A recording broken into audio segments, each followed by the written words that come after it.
Pernah kesel nggak sih pas kita ngasih perintah tapi orang lain salah nangkap? Nah, hari ini kita bakal belajar gimana caranya ngasih perintah yang sempurna. Jelas banget, logis, sampai-sampai komputer aja bisa ngerti. Siap? Yuk kita mulai. Pasti pernah ngalamin deh, ya kan? Kita bilang ke temen, tolong ambilin itu dong, sambil nunjuk-nunjuk nggak jelas. Yang diambil malah barang lain. Nah, ini dia nih, inti dari obrolan kita hari ini. Gimana sih caranya bikin instruksi yang anti gagal, yang nggak mungkin salah paham lagi? Coba bayangin deh, komputer itu kayak robot. Patuh banget, tapi bener-bener lurus. Dia nggak bisa nebak-nebak maksud kita kayak manusia. Kalau perintah kita nggak 100% jelas, nggak urut, ya dia bakal diam aja. Atau malah bikin kesalahan. Makanya kita perlu belajar bahasa mereka. Biar seru, gimana kalau kita anggap aja proses belajarnya ini sebuah permainan? Kita sebut aja permainan robot manusia. Di game ini, kita bakal belajar caranya ngasih perintah ke robot biar dia nurut sama persis apa yang kita mau. Jadi ingat ya, komputer itu bener-bener literal. Dia nggak bisa tuh kira-kira maksud kita apa. Salah satu langkah aja kelewat, atau urutannya kebalik, bisa gagal total programnya. Makanya setiap detail kecil itu penting banget. Terus gimana dong caranya biar instruksi kita sempurna? Ya, kita butuh aturan main yang jelas. Nah, di dunia komputer, aturan main ini punya nama keren, yaitu algoritma. Oke, definisinya emang kedengaran agak serius ya. Tapi, coba kita bedah bareng-bareng. Instruksi terstruktur, itu artinya ya ada langkah 1, langkah 2, langkah 3, harus urut. Terus terbatas, artinya ada awal dan ada akhirnya, jelas gitu. Dan tujuannya selalu spesifik, buat nyelesain satu masalah. Gampang kan?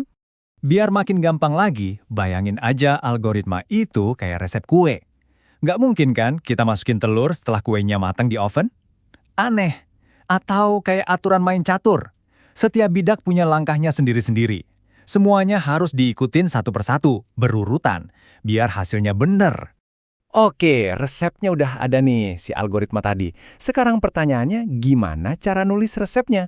Tapi jangan pakai bahasa coding yang pusing dulu. Kita pakai sesuatu yang lebih gampang dimengerti manusia. Nah, disinilah pseudocode masuk. Pseudocode itu gampangnya kode bohongan. Jadi ini bukan bahasa pemrograman beneran. Komputer nggak bakal ngerti kalau dikasih ini. Tujuannya itu buat bantu kita, para manusia, buat ngerancang logika programnya dulu. Kayak bikin coret-coretan atau draft sebelum nulis beneran. Jadi kita bisa fokus ke logikanya, bukan ke pusingnya titik koma. Nah, lihat deh perbedaannya di sini. Jelas banget. Di sebelah kiri, bahasa kita sehari-hari, bagi aja angkanya. Kedengeran gampang, tapi ini bahaya loh. Gimana kalau pembaginya angka 0? Bisa-bisa programnya langsung error atau crash. Sekarang coba lihat yang kanan, yang pakai pseudocode. Ini cara berpikir komputer. Pertama, dia baca dulu angkanya. Terus yang paling penting, dia ngecek dulu. Penyebutnya 0 nggak nih? Kalau 0, dia kasih peringatan. Kalau aman, baru deh dia bagi. Ini namanya logika anti gagal. Oke, teorinya cukup dulu ya. Sekarang waktunya kita coba langsung. Yuk kita lihat gimana cara pakai algoritma dan pseudokode ini buat nulis instruksi-instruksi sederhana. Kita mulai dari yang deket banget sama kita semua. Coba deh ingat-ingat, apa aja yang kamu lakuin tiap pagi sebelum berangkat sekolah. Ternyata, tanpa sadar loh, kamu itu udah ngejalanin sebuah program setiap hari. Nah, ini dia algoritmanya. Simple banget kan? Bangun tidur, terus mandi, pakai baju, sarapan, baru deh berangkat. Setiap langkahnya berurutan. Nah, inilah yang disebut urutan sekuensial. Ini tuh dasar paling dasar dari semua program komputer. Oke, siap naik level? Sekarang gimana kalau kita punya sekumpulan angka acak, terus kita mau minta komputer buat cari angka yang paling gede di antara semua itu? Nah, ini butuh logika lebih, nggak cuma urutan biasa aja. Coba perhatiin deh, 3 kolom ini isinya sebenarnya sama persis loh. Logikanya sama, cuma cara nulisnya aja yang beda. Yang pertama diagram alir, ini visual banget, enak buat lihat gambaran besarnya. Yang tengah itu deskriptif, kayak kita nulis cerita langkah-langkahnya.